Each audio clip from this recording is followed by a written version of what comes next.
Hi guys, welcome back to a new episode of Finance and Crypto Guide. Today in this video, I'm going to show you how you can log into your Luton Council Tax account. Keep watching the video till the end. To log into your Luton Council Tax account, firstly go ahead and launch open your Google search.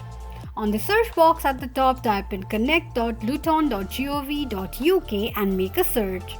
The official page of Luton Tax account will appear on the screen. Click on three lines and from the drop down tap on Sign in Register option. Now to log into your account, enter your username and password associated with your Luton Council Tax account and tap on Sign in. In case if you don't remember your password, click on Forgot Password option.